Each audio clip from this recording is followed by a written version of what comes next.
परमात्मा की दृष्टि रखो, अपने आप ही बन जाएगा। थको नहीं, अथक होके बढ़ते चलो। एक दिन में निश्चय नहीं हुआ तो भी बढ़ो, आगे बढ़ो, आगे बढ़ो, आगे बढ़ो।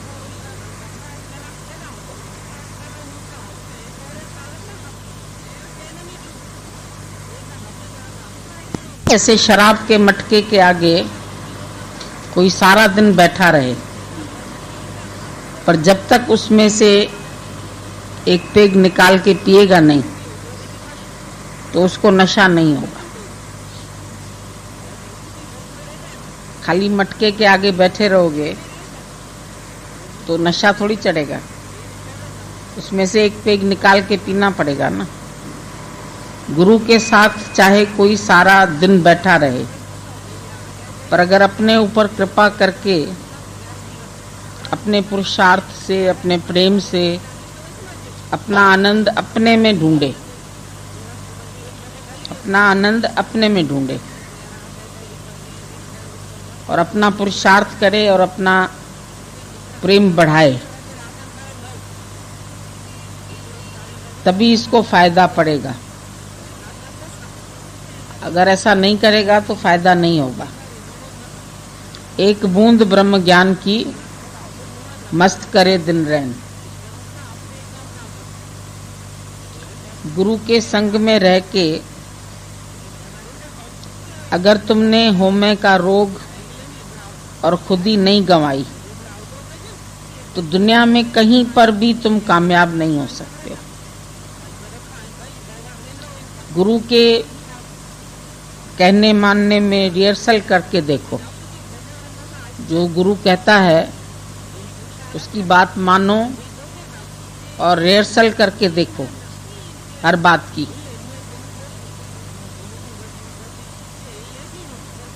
सब रिहर्सल करके देखते चलो कि हे गुरु तू जो करो सो वाह वाह। तो निराकार की तरफ से भी अगर कुछ बन के आएगी बात तो तुम राजी रहेंगे।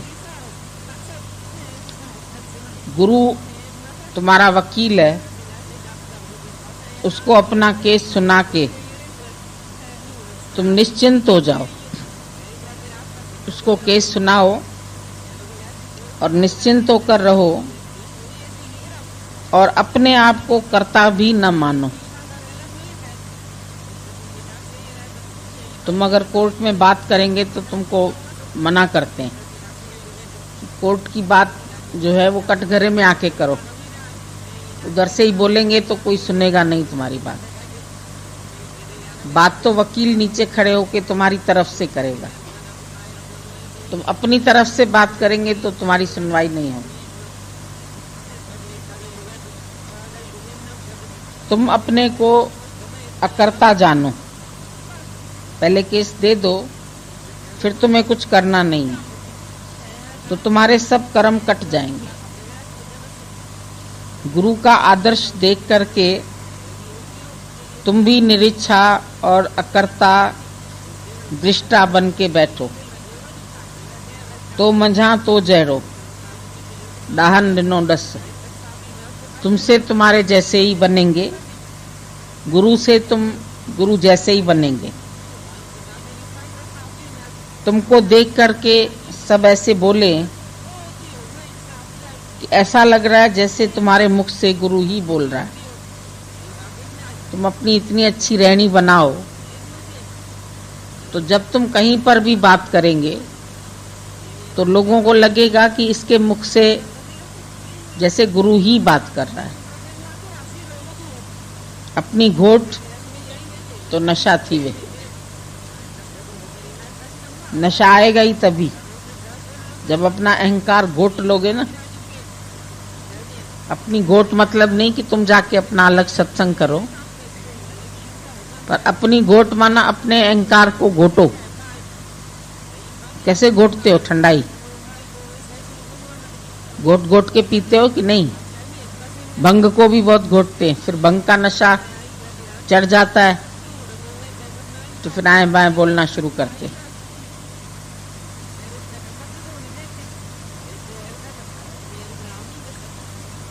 पहले अपने आप को भगवान जानो, तो गुरु को भी सही तरह से भगवान जान सकते हो। और अगर अपने ऊपर कृपा नहीं करते हो, अपने को आत्मा नहीं जानते हो और कहते हो गुरु मेरा भगवान है, तो क्या उसकी देह भगवान है? क्या तुम उसकी देह में फंसते हैं कि गुरु मेरा भगवान है?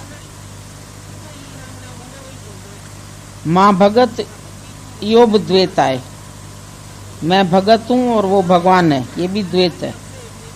पर द्वैत से कभी आनंद आएगा नहीं। पहले अपने को आत्मा निश्चय करो, फिर तुमको गुरु सचमुच भगवान समझ में आएगा। तुम बाहर बाहर से बोलते हैं कि गुरु भगवान है, और अगर बाहर से बोलेंगे फिर गुरु का भी विकार देख के तुम गुरु को छोड़ देंगे।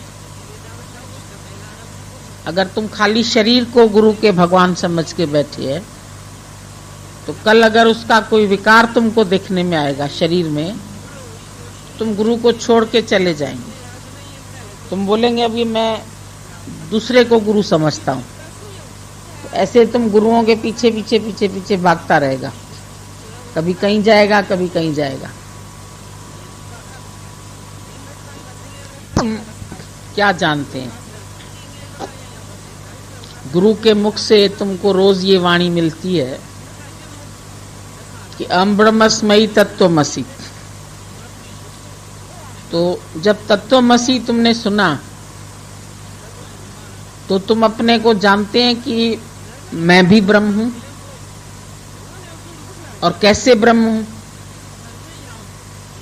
अगर गुरु को ब्रह्म मानते हो, तो गुरु को कैसे ब्रह्म मानते हो? क्या उसकी देह को भगवान समझते हो, या उसके अंदर जो तत्व है उसको भगवान बोलते हो? जब अर्जुन ने कृष्ण से ये कहा कि तुम मेरे को भगवान मिल गए, अब तो मेरा काम पूरा हो गया, भगवान ने बोला नहीं, अभी तो काम शुरू हुआ। अगर गुरु को तुमने भगवान जाना, तो गुरु की बात मानो फिर। और गुरु तुमको भी कह रहा है मान न मान तू है भगवान। गुरु तुम्हें निश्चय करा रहा है बार बार कि मान न मान, पर तू है भगवान। तो तू भगवान फिर कैसे है? जब भगवान है तो फिर तू भी देह नहीं है। गुरु को भगवान जानते हो, तो गुरु की देह तो भगवान नहीं है ना। देह तो राम की भी गई, कृष्ण की भी गई, नानक की भी एक दिन लीन हो गया शरीर, कबीर का भी चला गया। तो शरीर तो सब फानी है। थोड़े वक्त के लिए सबने ये शरीर धारण किया है, लेकिन एक दिन ये शरीर सबके मिट जाएंगे। पर गुरु जब आता है, हमारे लिए अवतरित होके आता है, तो उसका काम एक ही है कि तुम भी उस आत्म रस को पियो। जो आत्म रस उसने पिया है, वो आत्म रस तुम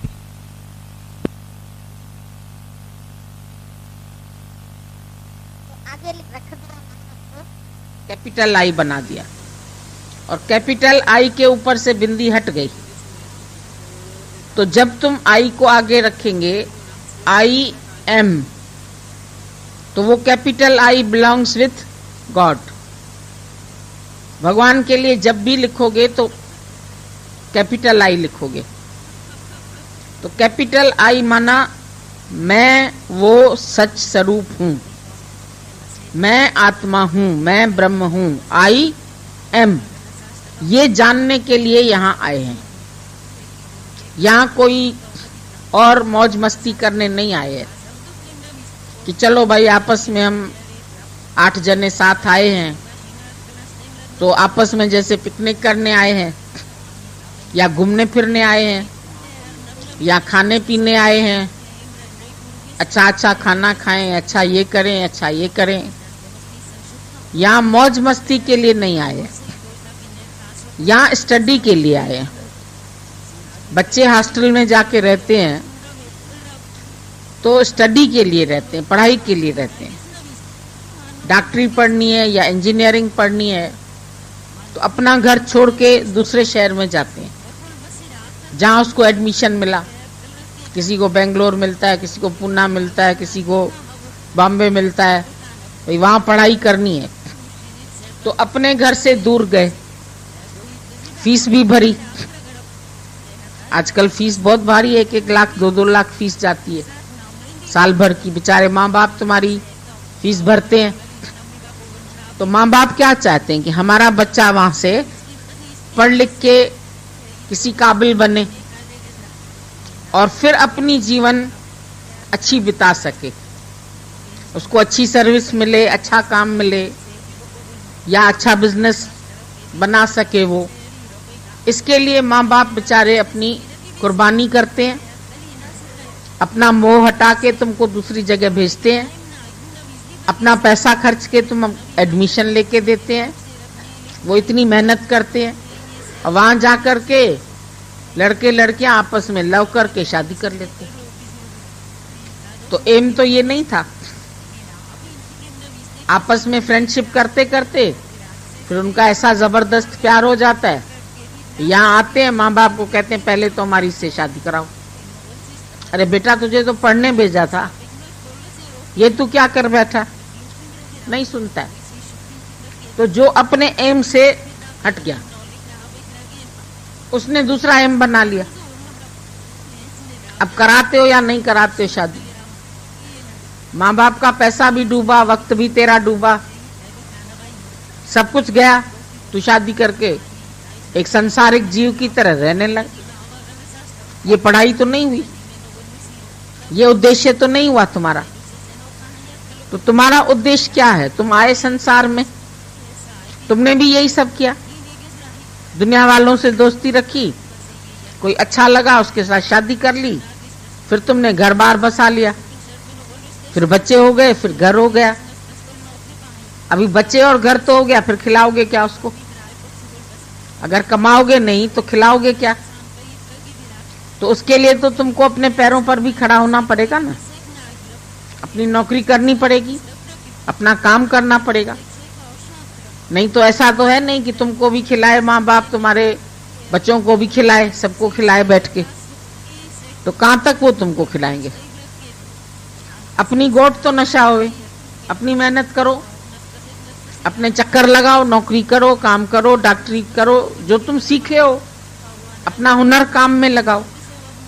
तो यहाँ आते हो गुरु के पास भी, तो यहाँ क्या करने आए? घूमने फिरने थोड़ी आए भाई, चलो लखनऊ घूमने चलते। घूमने फिरने नहीं आए इधर।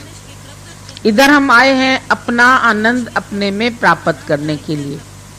अभी तक मेरा आनंद दूसरे में था, पति में था, पुत्र में था, बच्चों में था, घर में था, उनके ख्याल चलते थे, उनके विचार चलते थे। अब गुरु के पास आए तो एम बदल गया हमारा। अब यहां हम सच जानने के लिए आए। और सच कैसे मिलेगा? गुरु नानक साहब ने बोला, सच तापड़ जानिए जहां हृदय सच्चा होए। जब तुम्हारा हृदय सच्चा हो जाएगा तभी तुमको सच मिलेगा। और हृदय सच्चा मतलब ये नहीं कि तुमको सच बोलते हो। अब सच बोलना कि तुम एक बीमार है उसको बोल दो तुमको 105 बुखार है, तू मर जाएगा। अगर ऐसा सच तुमने बोला तो ये कड़वा सच हो जाएगा और वो आदमी कल मरने वाला आज मर जाएगा, उसको शौक लग जाएगा।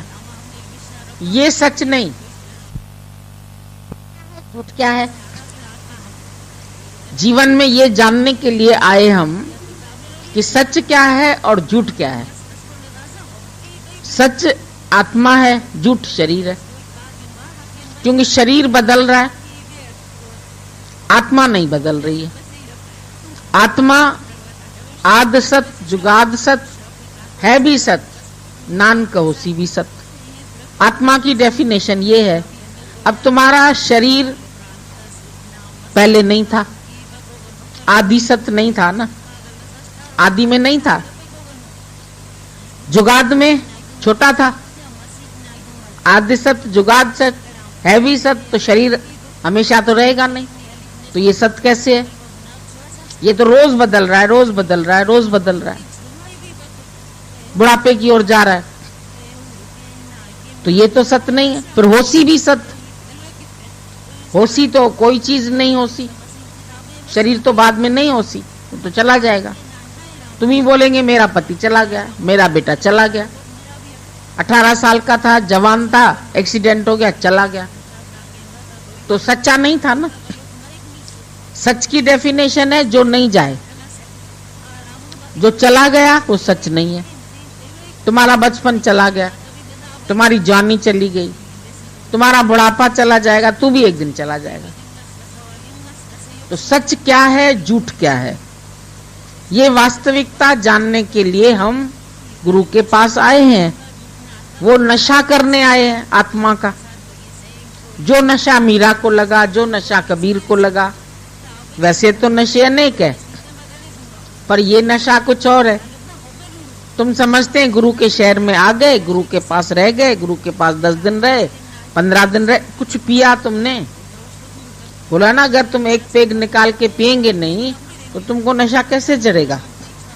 तो जो गुरु ने वचन दिए तुमको, ये सुनने नहीं है, ये पीने हैं। पियो रे राम रस, है कोई प्यासा। पहले तो इस ज्ञान के लिए तुम्हारे अंदर में प्यास हो। अभी तुमको प्यास लगेगी, तुमको रेगिस्तान में बैठे हो, प्यास लगी है, हम तुमको 1000 रुपए का चेक देते हैं, ले लो। तुम बोलेगे नहीं, खाली पानी का गिलास चाहिए। तुम्हारी पत्नी कहती है मैं बैठ जाऊं तेरे साथ, तुम बोलेंगे नहीं, हमको पहले पानी ला के दो। उसको बेटे से मजा नहीं आएगा, पत्नी से मजा नहीं आएगा, धन से मजा नहीं आएगा, वो बोलेगा एक गिलास पानी। तो जब ऐसी जिज्ञासा मन में हो कि हमको परमात्मा चाहिए, हमको वो नशा चाहिए, हमको वो आनंद चाहिए, हम इस सुखों के लिए थोड़ी आए हैं, यहां सुख लेने थोड़ी आए हैं, यहां तो तपस्या के लिए आए। पर यहां भी अगर मेरा मन सुखों में जाता है, हमको अच्छा कपड़ा चाहिए, हमको अच्छा बिस्तर चाहिए, हमको अच्छा गहना चाहिए, हमको अच्छा खाना चाहिए, जो मिल जाए। अभी इसमें बोला भाई गुरु के वचन पे चलो, जे की गुरु तू करी सो वाह वाह। तुमने वाह वाह किया, गुरु के सामने रिहर्सल करो। गुरु कहता है सब मरे पड़े हैं तुम्हारे रिश्तेदार, तुम मार के देखो, रिहर्सल करके देखो ना।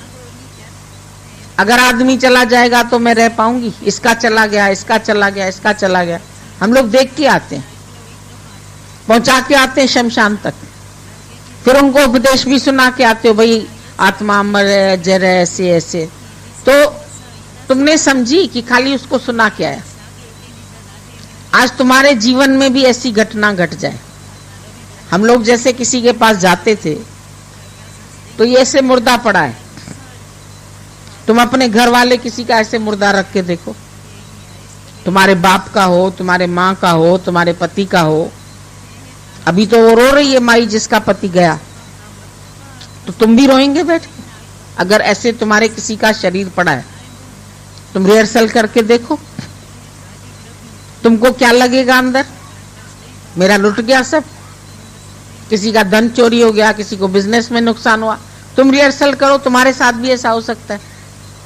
जीवन में जो जो भी दुख किसी के ऊपर आए हैं, तुम उनको दिमाग में रख के तुम सोचो तुम्हारे साथ भी ऐसा कभी न कभी हो सकता है। तुम्हारा भी दिवाला निकल सकता है, तुम्हारा भी पैसा कोई खा सकता है, तुम्हारा भी जवान बेटा जा सकता है, तुम्हारा पति भी जा सकता है, तुम्हारा घर भी एक दिन बिक सकता है, आग भी एक दिन लग सकती है, सब हो सकता है। आग में भी जल सकते हैं। अभी जैसे मेरठ में सत्संग करने वाली बेचारे पति पत्नी दोनों सैर करने गए, खाली मेला था, वो मौत का मेला बन गया, दोनों ही जल गए बेचारे उसमें, दोनों की साथ में अर्थी उठी। तो ऐसा हमारे साथ भी हो सकता है, कभी ऐसा शरीर हमारा कहीं पहुंच जाए, अचानक आग लग जाए तो ये तो चला जाएगा। इस शरीर के जाने से पहले तुम ऐसा निश्चय कर लो, मैं अमर हूं, मैं अजर हूं, मैं आत्मा हूं, तो तुम मुक्त है। अभी शरीर उसका गया लेकिन याद तो है। आज जिनको उसने सत्संग सुनाया वो सब उसको याद करते, वो अमर हो गई। शरीर से मर गई लेकिन आत्मा से अमर हो गई, क्योंकि उसने ज्ञान पहले ही पक्का कर लिया। तुम भी अपना काम पहले ही उतार दो, बाद में उतारेंगे। अरे सुबह जाना होता है, खाली आज रात को जाना है, सुबह से माइया अटैची बनाना शुरू कर देते। मेरा रुमाल तो यहाँ नहीं है, मेरी तेल की शीशी कहाँ है, मेरा ये कहाँ है, मेरा ये कहाँ है, सारा सामान अपना बटोरते रहते हैं। तो जीवन में भी समेटो ना, जितना फैला रखा है तुमने। अपने दिल के भी टुकड़े कर रखे हैं, बहुत जगह तुम्हारा दिल फंसा हुआ है, समेटो। अपना सामान सब ले लो। सामान ये नहीं कि अटैची है और बिस्तर है और ये सब संभालना है। तुम्हारा बहुत कुछ सामान है, तुमने बहुत कुछ बनाया है, बहुत मैं मेरे बना लिए तुमने, वो सब यहां छूटेंगे। एक दिन छूटेंगे तो तुम छोड़ सकते हैं। तुम्हारा मन तो नहीं चलेगा कि मेरा पति छूट रहा है, मेरा बेटा छूट रहा है, मेरी पत्नी। अंत वेले तो ये सब, जब यात्रा का समय होगा, अंतिम यात्रा, तो उसी में भी तो तुम अपना स्वरूप पहचान लो ना। अपना सब सामान मरने से पहले समेट दो। बढ़ाई तो सृष्टि तुमने बहुत है, बनाया तो जगत तुमने बहुत है, लेकिन इस जगत की विस्मृति कब करोगे? इसको भूलोगे कब? कब कहोगे न मैं किसी का न कोई मेरा? अभी तो मेरे बना के बैठे हो, मेरों के दुख असर करते हैं, मेरों की बात लग जाती है, टॉन्ट लग जाता है, ताना लग जाता है, हालत लग जाती है। किसको लग रही है? विचार करो, मन को लग रही है ना। अभी आप लोग बोल रहे थे मन में क्या लाते हैं, इसका मतलब मन जीवित है। मन मारण की औषधि सतगुरु देत बताए। तुम्हारा मन मरे कैसे, उसकी औषधि तुमको गुरु बताता है। तुम संगत करो गुरु की, जो जैसी संगत करे तैसो ही फल पाए। तुम संगत गुरु की करो जो सारा दिन आत्माकार वृत्ति में रहता है। बाकी ये संग नहीं करना है कि साथ जाके सो जाएं, साथ जाके बैठ जाएं, दिन भर बातें कर रहे। गुरु का आदर्श अपने दिमाग में रखो। वो कैसे चलता है, वो कैसे खाता है, वो कैसे रहता है, वो कैसे सबसे असंग होकर के बैठा है।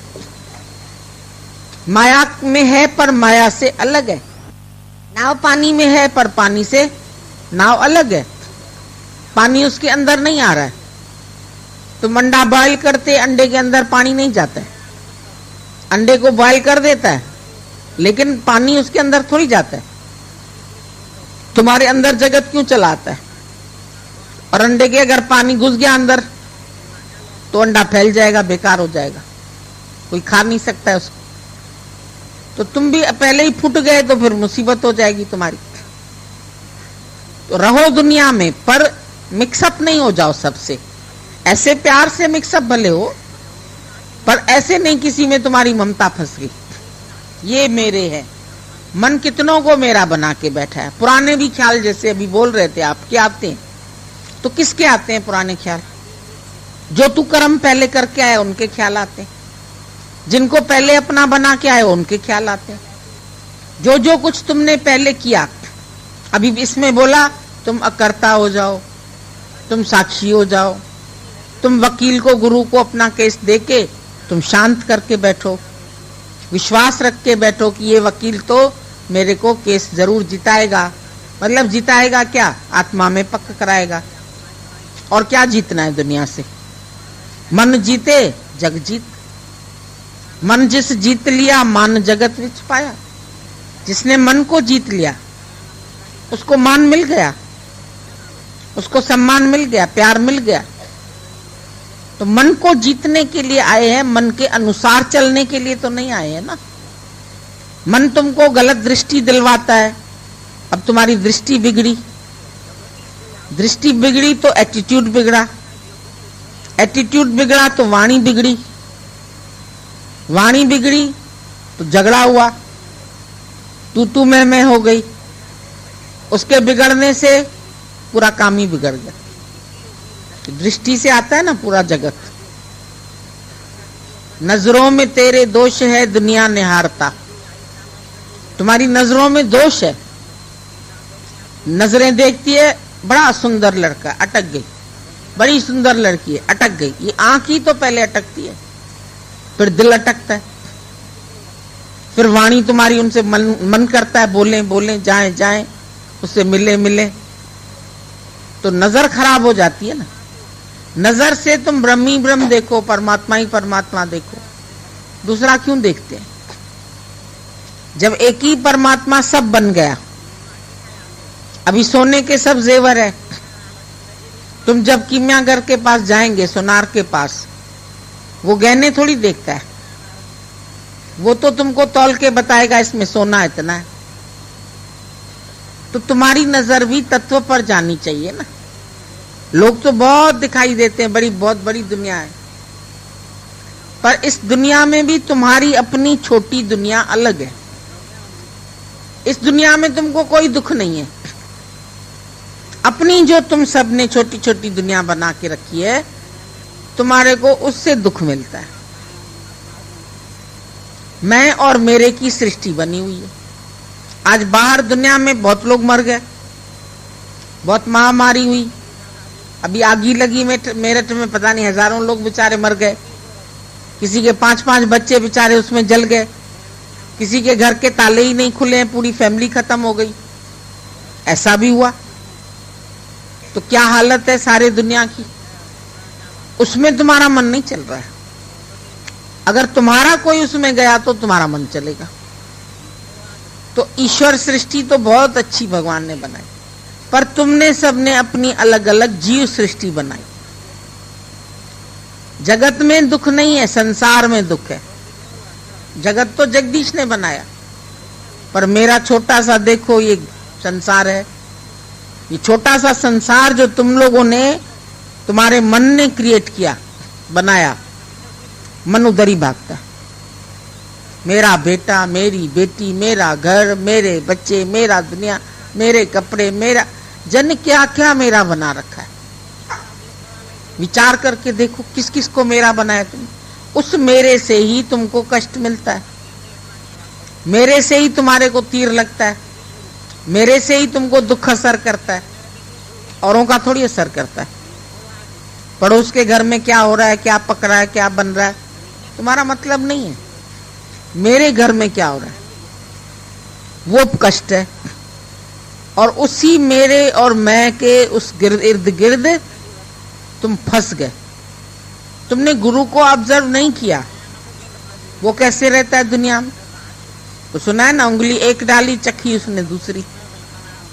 ऑब्जर्वेशन की भी परीक्षा थी और सहन शक्ति की भी थी, दोनों परीक्षा थी। तो बच्चों ने समझा पहले एक परीक्षा हो रही, एक घोल रखा मास्टर ने, ऐसे उंगली डाली ऐसे चखी। बच्चों ने भी डाला ऐसे चखा, बहुत कड़वा, उनका मुंह बन गया, थक गए। वो बोले अब लेकिन सहन शक्ति की परीक्षा है, बहुत सा। लेकिन मास्टर तो मुस्कुरा रहा है, उसको तो नहीं सहना पड़ रहा। क्यों? उसने बोला तुम एक पढ़ाई में पास हुए, एक में नहीं हुए। बोला अभी तो एक ही टेस्ट हुआ, नहीं दोनों साथ में थे। ऑब्जर्वेशन ये नहीं था कि अंगुली उसने एक डाली एक चक्की। गुरु दुनिया में रहता है, तुम उसको ऑब्जर्व नहीं करते, वो कैसे रहता है। वो सबसे प्यार भी करता है, लेकिन फंसता भी किसी में नहीं। और सब चले गए रिक्शाएं कर करके। कल भी कितने लोग चले गए, 22 लोग गए, 25 लोग गए। तो क्या एक एक को हम बाय बाय करने बाहर आएंगे, एक एक को गले मिलेंगे, एक एक से रोएंगे हैं? हमारी बड़ी सृष्टि हो गई तो दुख नहीं है। आना जाना इस सृष्टि में रोज हो रहा है। बहुत लोग आ रहे हैं, बहुत लोग जा रहे हैं। आज इतने आ गए, कल इतने चले गए। बैलेंस तो यहाँ बराबर रहा, कोई कमी नहीं हुआ। पर तुम्हारे घर से कोई जाएगा तो कम हो जाएगा। भाई 4 मेंबर है, अभी 3 रह गए, 2 हैं तो अभी 1 रह गया। मैं अकेला क्या करूं? कि सोच लो कभी अकेला भी होगा, ऐसा भी होगा जब तुम जीवन में शायद बिल्कुल अकेले रह जाओ, क्योंकि जमाना ऐसा है, बेटे बेटियां सब दूर चले जाते हैं, अपना अपना